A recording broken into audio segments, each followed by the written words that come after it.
Assalamualaikum warahmatullahi wabarakatuh. Allahumma salli ala sayyidina Muhammad wa ala ali sayyidina Muhammad. Kembali lagi bersama kita di channel Pangeran Cahaya. Hadirin yang dimuliakan Allah Subhanahu wa taala dimanapun Anda berada. Jadi kali ini kita akan membahas tentang diam yang bagaimanakah yang dikehendaki oleh Allah Subhanahu wa taala untuk meningkatkan daripada ketauhidan itu sendiri. Hadirin, banyak daripada kita itu berdiam diri, menjauhkan diri daripada lingkungan, menjauhkan diri daripada masyarakat. Misalnya kita khalwat, tafakkur, uzlah di dalam kamar ataupun di suatu tempat, dan kita disuruh memperbanyak daripada diam itu sendiri dengan cara berzikir, dengan cara baca Al-Quran, dengan cara mendirikan sholat, dan lain-lain sebagainya.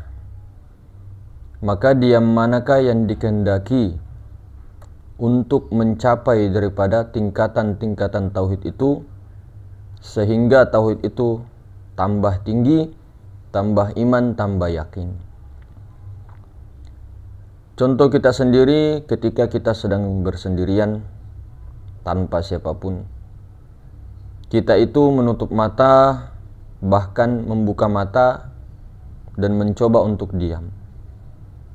Ada beberapa dari kita diam secara kosong saja, ada juga beberapa orang diam sambil fokus daripada titik-titik yang ada pada dirinya. Nah, kemudian diam inilah yang sebenarnya ilmu yang paling tertinggi daripada segala ilmu, karena dia sudah praktek. Namun diam yang dikehendaki di sini bukan diam-diam kosongkan pikiran, bukan hanya mendiamkan atau mengkosongkan pikiran, namun melambung kemana-mana. Artinya begini, kita sengaja ketika pikiran itu datang, kita paksa untuk berhenti. Ketika suara-suara itu datang, kita paksa untuk berhenti. Namun ketika berhenti misalnya sebentar, tapi kita tidak tahu arah rasa atau arah kesadaran itu sendiri, maka bukan kosong itu yang dimaksud daripada pelajaran-pelajaran kita atau tarekat-tarekat kita. Karena seperti daripada guru-guru kita, seperti daripada ulama-ulama terdahulu, itu kosongnya bukan kosong seperti menghayal atau mengkosong-kosongkan pikiran saja, namun tidak sadar kepada yang dituju. Nah, maka harus ada tujuan di dalam pengosongan pikiran dengan perasaan itu tadi. Misalnya tujuannya dia hanya untuk kepada Allah, untuk mendekatkan diri kepada Allah, untuk sadar Allah. Maka untuk sadar Allah, yang pertama-tama, modal yang paling pertama itu adalah ilmu ma'rifatullah. Sehingga ketika di dalam bersunyi-sunyinya, di dalam sholatnya, di dalam zikirnya, di dalam kesendiriannya itu ada tujuan. Bukan dia hanya niat menyendiri saja, namun tidak ada yang dituju atau kosong semata-mata. Nah, sementara yang dituju di sini, yang dimaksud untuk meningkatkan daripada tauhid itu tentulah Allah Subhanahu wa taala. Jadi bukan hanya diam-diam saja, namun tidak dalam kesadaran yang dituju. Jadi harus ada tujuan itu sendiri. Kalau tujuannya itu Allah, maka tentunya pengenalan itu sendiri haruslah menjadi modal utama. Karena banyak dari kita yang beramal melalui amal-amal syariat, gerakan, mendirikan sholat, zikir, dan sebagainya, itu tidak di dalam kesadaran kepada Allah Subhanahu wa ta'ala. Maka kunci yang paling utama memang adalah La ilaha illallah Muhammadur Rasulullah. Karena di la ilaha illallah ini disuruh oleh Nabi sallallahu alaihi wasallam, fa'alam annahu la ilaha illallah, ketahuilah tentang la ilaha illallah itu. Arti sebenarnya la ilaha illallah itu, kenalilah Allah itu. Bagaimana cara mengenal Allah? Tentunya dengan cara betul-betul mengenal daripada diri sebenar-benar diri, atau dari mana asal diri ini, jasmani dengan ruhani, sampai kepada puncaknya. Otomatis pasti puncaknya adalah Tuhan itu sendiri. Setelah mengenal barulah beramal. Jadi tentunya pertama harus ilmunya dulu. Kalau sudah mendapatkan ilmunya, jangan tertahan di ilmu, praktekkan ilmu, amalkan ilmu, amalkan ilmu, amalkan ilmu. Dengan amal ini tidak bisa dipisahkan. Di mana-mana ada ilmu, pasti ada amalnya. Di mana-mana ada teori, pasti ada prakteknya. Kalaulah sudah mendapatkan ilmu, lalu ilmu itu tidak kita praktek, itulah ilmu yang membawa hujjah, ilmu yang membawa mudarat bagi kita semua. Nah, kemudian diam inilah ketika sudah mengetahui siapa yang dituju, maka dengan apa diam itu kita bawa kepada tujuan. Jadi misalnya kita diam, pikiran diam, perasaan diam. Namun rasa itu di manakah tempatnya atau tujuannya? Jadi tidak hanya mendiamkan tadi, namun ada tujuannya, ada kesadarannya, ada rasanya. Jadi diam itu yang menunjukkan daripada tauhid itu tinggi atau meningkatkan daripada tauhid itu tinggi adalah diam sadar kepada Allah. Nah, kalau di jalan kita sadar kepada Allah itu melalui Rasulullah. Jadi siapa yang sadar kepada Allah adalah Rasulullah sallallahu alaihi wasallam. Saking cintanya Allah Subhanahu wa taala memberikan daripada nur kekasihnya, ya, nur daripada hakikat dirinya juga, mazhar daripada dirinya sendiri, untuk menjadi petunjuk pembimbing atas hamba-hambanya. Maka tergantung daripada si jiwa-jiwa yang menanggung itu, apakah si jiwa itu betul-betul mendalami apa yang sudah diberikan Allah. Apakah si jiwa itu betul-betul membuat semuanya lebih indah, ataukah membuat semuanya lebih parah lagi. Jadi bagaimana di dalam diam itu Rasulullah sallallahu alaihi wasallam, ya, hakikat Rasulullah itu menghadap kepada Allah. Nah, kalaulah diri kita itu tidak diketahui dulu, maka kita tidak akan bisa mencapai daripada tujuan. Kalau diri sebenar-benar diri, tentulah dari Rasulullah, tentu daripada Nur Muhammad Rasulullah. Kalau diri kita harus juga diketahui. Memang pada hakikatnya diri kita itu tidak pernah ada. Tidak ada di dalam ilmu Allah. Tidak ada menurut Allah. Nah, ketika diadakannya itu juga wajib diketahui yang mana yang diadakan itulah si nafs, si jiwa. Nah, jiwa itulah yang harus betul-betul merasakan Rasulullah sehingga Rasulullah melebur menyaksikan Allah. Itulah diam yang ditambah tauhidnya, dinaikkan tauhidnya, iman yakinnya kepada Allah. Nah, karena kalau tidak ada itu semua, maka tauhid itu begitu-begitu saja. Kalau ilmunya mungkin bisa tauhid khawasul khawas, tapi prakteknya apakah si jiwa itu memang betul-betul khawasul khawas? Yang dinilai ini bukan ilmunya, yang dinilai ini juga amaliyah daripada si jiwa itu tadi. Apakah mencapai betul-betul tauhid khawasul khawas, ataukah tauhid munafik, tauhid awam, tauhid khas, atau memang betul-betul khawasul khawas. Nah, yang dinilai di sini bukanlah pengetahuan ilmunya. Nah, jadi di sini kita terutama saya dan sebagainya, misalnya ya, tahu daripada tauhid yang paling tertinggi itu tauhid khawasul khawas itu, namun apakah si jiwa itu betul-betul mendalami? Nah, betul-betul ketika dialami ujian, ketika diberikan oleh Allah suatu nikmat, apakah si jiwa itu betul-betul menghadap Rasulullah, Rasulullah menghadap kepada Allah? Ataukah si jiwa itu emosi, si jiwa itu protes, si jiwa itu berontak? Nah, tentunya namanya manusia pasti ada seperti itu. Begitu juga para nabi, para rasul itu tetap jiwanya itu dileburkan kepada hakikat dirinya.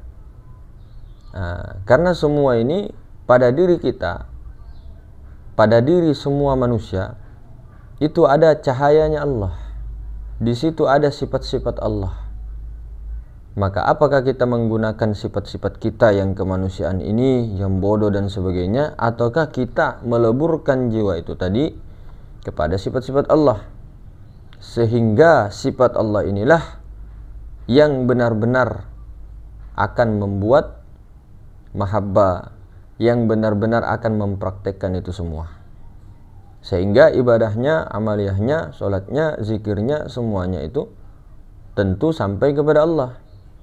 Dan jiwanya semakin dewasa, jiwanya semakin tidak banyak protes, jiwanya semakin menerima, ridho, ikhlas. Yang dinilai itu jiwa. Si jiwa itu sampai mana perjalanan dia, sampai di mana perjalanan ruhaninya, sampai di mana. Misalnya ketika si jiwa itu pun meleburkan diri ke Rasulullah dan Rasulullah sudah wasil, ya, sudah wasil mencapai kepada Allah, sadar kepada Allah, sampai kepada Allah, namun si jiwa itu nanti tetap akan diuji terus, tetap akan digembleng terus sampai betul-betul jiwanya itu melebur kepada hakikat dirinya, yaitu Nur Muhammad Rasulullah. Nah, ini butuh perjuangan yang tidak setahun 2 tahun. Ini butuh perjuangan jihadun nafs yang tidak 1 menit, 2 menit, 3 menit, 1 jam, 2 jam dipelajari.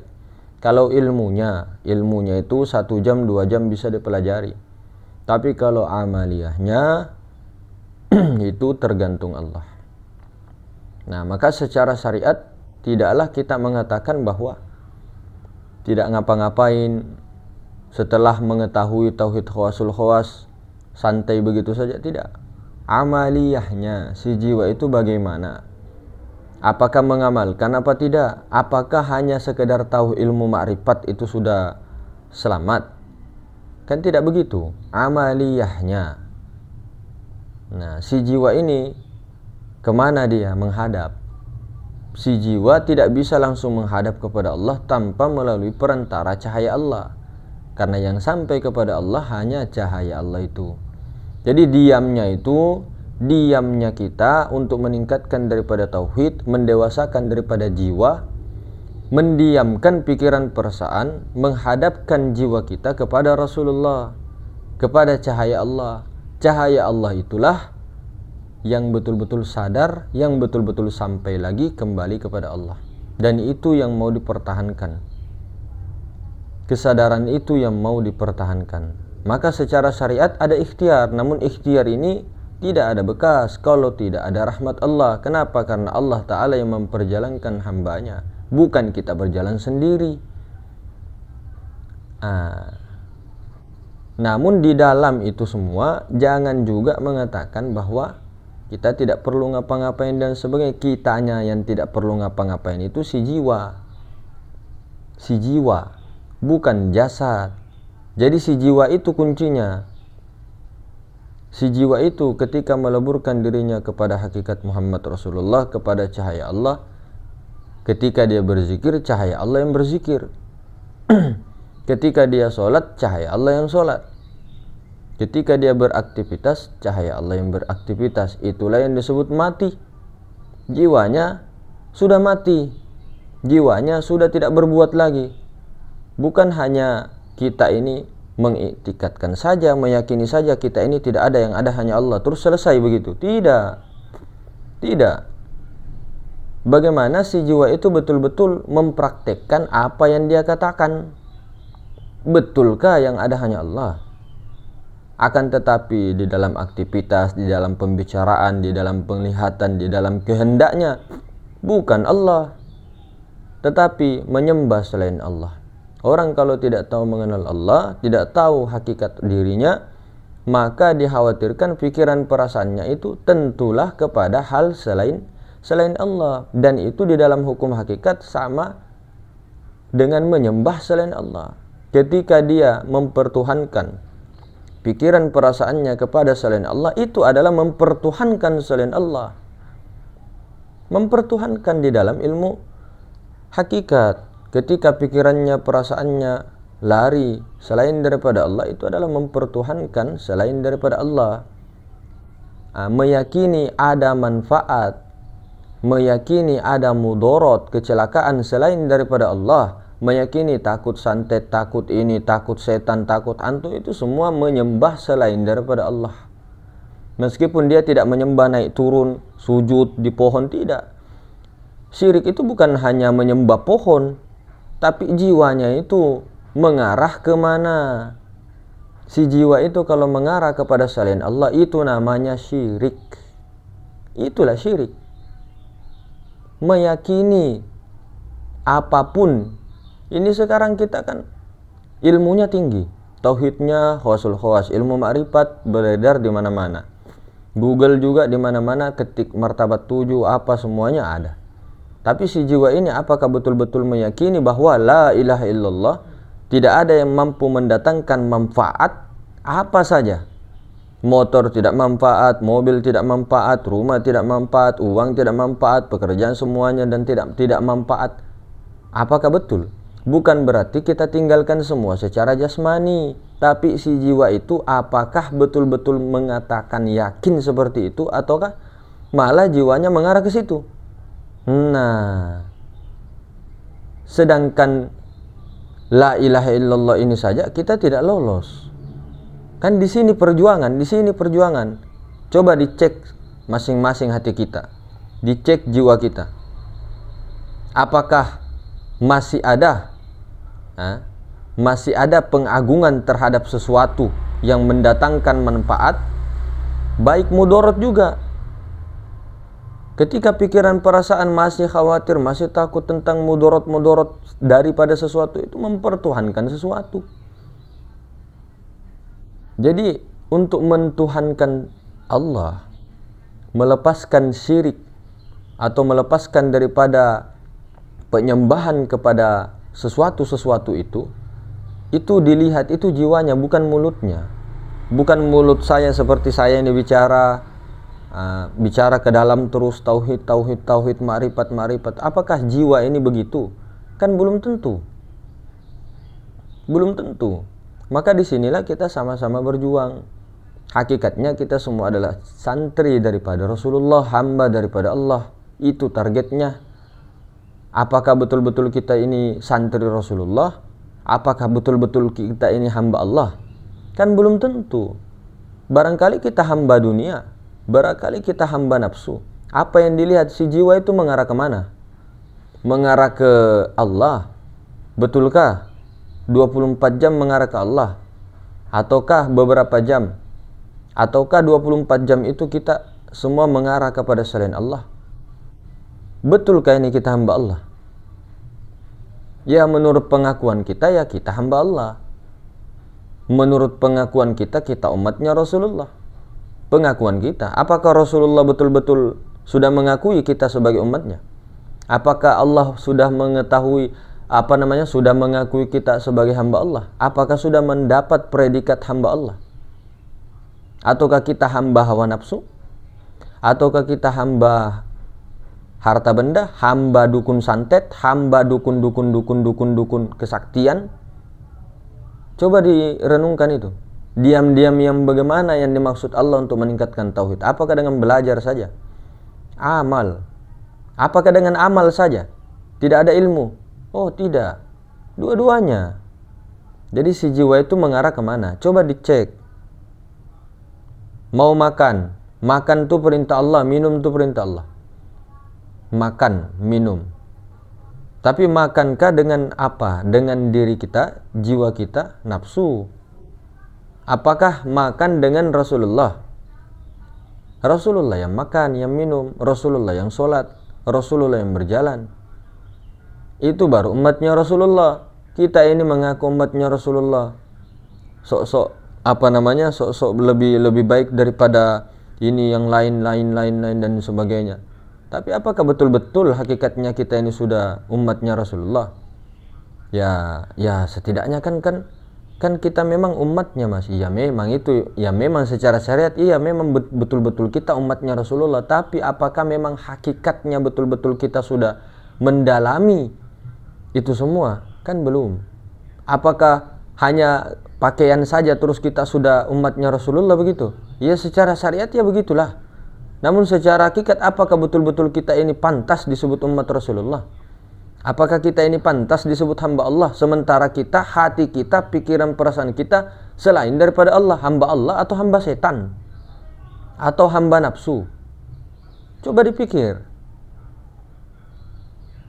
Kita terus-terusan menasihati orang di luar. Ada orang ini dinasihati, diperbaiki. Siapa kita mau memperbaiki orang? Maka ketika mengajak suatu kaum, mengajak orang-orang, bukan mengajak orang untuk diperbaiki dirinya. Sini kamu, sini saya mau perbaiki kamu. Hatimu itu begini-begini, saya perbaiki. Saya kasih zikir ini. Siapa kita? Sedangkan diri kita saja belum tidak bisa diperbaiki, apalagi orang. Jadi caranya ketika mengajak orang misal ke suatu majelis atau apapun dan sebagainya, itu jangan sampai kita niat itu untuk memperbaiki diri orang itu sudah salah besar itu niatnya. Ngajak orang untuk sama-sama ayo memperbaiki diri sendiri. Saya perbaiki diri, antum perbaiki diri. Itu baru santrinya Rasulullah. Ilmu bukan dari kita, ilmu dari Rasulullah semua melalui Allah. Dari Allah melalui Rasulullah. Baru kita mau mengaku ini muridku, ini semua anuku dalam pandangan hatinya dan sebagainya. Apakah betul-betul itu umatnya Rasulullah? Nah, inilah kosongkan pikiran, perasaan dengan Rasulullah menghadap kepada Allah. Itulah yang tauhidnya semakin tinggi. Kalau pelajaran ilmu sudah di tauhid khawasul khawas, tinggal amalnya saja, ilmunya sudah dapat. Terlalu banyak nanti amaliyahnya bagaimana? Itu sambil berjalan. Maksudnya begini, sambil cari ilmu, sambil cari wawasan, berjalan juga. Amaliyahnya itu berjalan. Jangan buta sebelah. Jadi sambil diamaliyahkan. Ini penentunya, ini si jiwa menghadap kemana ini dalam kesehariannya itu. Apakah betul-betul khawasul khawas sudah, ataukah perasaan kita saja karena hanya mengetahui bilang yang tidak ada yang mewujud selain daripada Allah, kita ini tidak ada, yang ada hanya Allah. Betulkah itu jiwamu begitu? Betulkah? Ataukah hanya pikiran kita saja, ilmu kita saja? Nah, disinilah kuncinya. Jadi khalwat itu bersunyi-sunyi. Bersunyi-sunyi dari apa? Dunia, akhirat. Dunia makhluk, akhirat makhluk. Jiwanya itu harus sunyi selain daripada Allah. Selain daripada Allah melalui Rasulullah. Ngeri kalau kita itu mengaku hamba Allah, mengaku umat Rasulullah, tapi tidak sesuai jiwa kita ini. Kalau secara syariatnya memang kita hamba Allah, memang kita umatnya Rasulullah, tapi apakah betul ini kita ini diakui hamba Allah? Apakah betul kita ini diakui umat Rasulullah?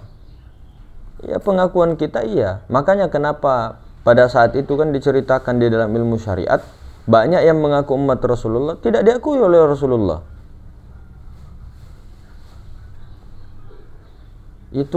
Itulah makanya apa dan bagaimana yang sampai kepada Rasulullah, dan apa yang bagaimana yang sampai kepada Allah. Apa yang sampai Rasulullah, apa yang sampai kepada Allah, Nah, yang sampai kepada Rasulullah pewaris Rasulullah, yang sampai kepada Allah ya Rasulullah. Jangan kita langsung mau kepada Allah, saya guruku langsung Allah. Iya, memang hakikatnya semua itu guru, itu hakikat guru itu ya Allah. Saya tidak mau lagi saya guruku Allah. Iya, kita tahu semua hakikatnya Allah. Artinya semua biar burung-burung itu atau hewan-hewan misalnya kan, itu semua kan petunjuk dari Allah semua. Itu kan guru kita juga secara hakikat. Alam semesta juga itu guru. Semua petunjuk-petunjuk, dalil-dalil semua itu guru. Itu kan dari Allah semua. Bukan begitu caranya. Nah, misalnya kan semua ada fase-fasenya. Mau loncat-loncat, bagaimana caranya? Nah, jadi diperbaiki itu jiwa kita. Ikhtiar tetap ada, tapi ikhtiarnya itu dengan Rasulullah supaya tidak ada keakuan. Bukan hanya mengitikadkan diri kita ini tidak ada, yang ada hanya Allah. Iya, itu sudah betul. Hakikatnya kita ini tidak ada, yang ada hanya Allah. Namun diadakan dia, syariatnya tetap ada. Tetap ada, tapi adanya wujud nisbi, wujud khoyal. Nah, mana itu khoyal itu? Dunia juga ini kan, alam semesta ini kan tidak ada. Hakikatnya tidak ada, tapi ada. Tapi adanya khoyali. Jangan yang sudah diadakan Allah jangan dihancur-hancurkan. Sudah ada. Sudah wujud, tapi wujudnya nisbi, wujud khoyal. Jangan lagi diada. Apanya yang diadakan? Apanya yang ditiadakan ini? Lanya dinafikan itu apanya? Diri kita, si jiwa itu dinafikan. Dikembalikan, diisbatkan kepada Allah. Bukan jasad dihilang-hilangkan, bukan alam semesta dihilang-hilangkan, terus perjalanan batin sampai hilang alam semesta, tidak. Sudah ada. Kalau kita harus duduk terus kita pikiran perasaan lenyap, tidak tahu kemana, sampai kapan mau bakobillah? Sampai kapan dia mau mahabbah kepada sesama dan sebagainya? Sampai kapan kalau dia hanya duduk terus sampai mengalami perjalanan spiritual, terus mengalami perjalanan spiritual, hilang alam semesta, hilang ini, didatangi ini begini? Bukan begitu. Lihat itu contohnya sudah ada, uswatun hasanah. Nabi kita Muhammad sallallahu alaihi wasallam tetap ke pasar, tetap jalan-jalan, tetap ini. Kadang ada waktunya menyendiri di rumah, kadang ada waktunya bertemu sahabatnya, ada ini. Itu contoh sudah manusia paling mulia, mazhar Nur Muhammad yang paling sempurna. Kenapa kita yang seolah-olah mau paling sempurna daripada Rasulullah? Nah, itu sudah contoh itu. Jadi diam yang betul-betul yang dikehendaki Allah adalah diam melalui wasilah Rasulullah. Tapi itu iktikad itu, misalkan saya tidak ada, yang ada hanya Allah, itu pembelajaran, proses. Nah, seperti saya tidak ada, yang ada hanya Allah.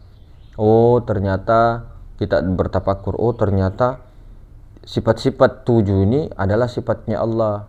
Oh, dikembalikan yang melihat Allah, yang mendengar Allah. Nah, itu sudah mulai masuk. Nah, nanti tinggal bagaimana birasuli, dengan Rasulullah. Nah, Rasulullah ini cahaya Allah yang ada pada diri masing-masing, dipancarkan sedemikian rupa kepada manusia sebagai petunjuk. Nah, tinggal si jiwa lagi aja.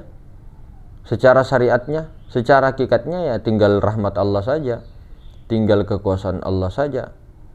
Nah, bagaimana cara mendapatkan rahmat kalau tidak dengan Rasulullah, dengan cahayanya? Nah, sementara kita ini wujud nisbi khayali yang hakikatnya tidak ada menurut Allah, bagaimana mau sampai? Jadi yang sampai adalah cahaya Allah. Diamlah dengan cahaya Allah. Lalu cahaya Allah itu sendiri ya yang sadar kepada dirinya sendiri sebenarnya, kepada hakikat dirinya sendiri, kembali kepada hakikat dirinya sendiri. Nah, hakikat dirinya sendiri. Namun cahaya dengan matahari, cahaya dengan yang punya cahaya beda. Tapi hakikat cahaya, hakikatnya cahaya ya matahari kan. Tapi matahari bukan cahaya. Itu aja perbedaannya. Satu tapi beda. Lain. Lain tapi tidak lain. Nah, cahaya lain. Matahari ya lain lah. Cahaya ya cahaya, matahari ya matahari. Tapi cahaya, hakikat cahaya itu kan matahari. Nah, begitu maksudnya. Jadi mungkin seperti itu saudara-saudaraku. Lebih dan kurangnya subhanakallahumma bihamdik asyhadu an la ilaha illa anta astaghfiruka wa atubu ilaik. Assalamualaikum warahmatullahi wabarakatuh.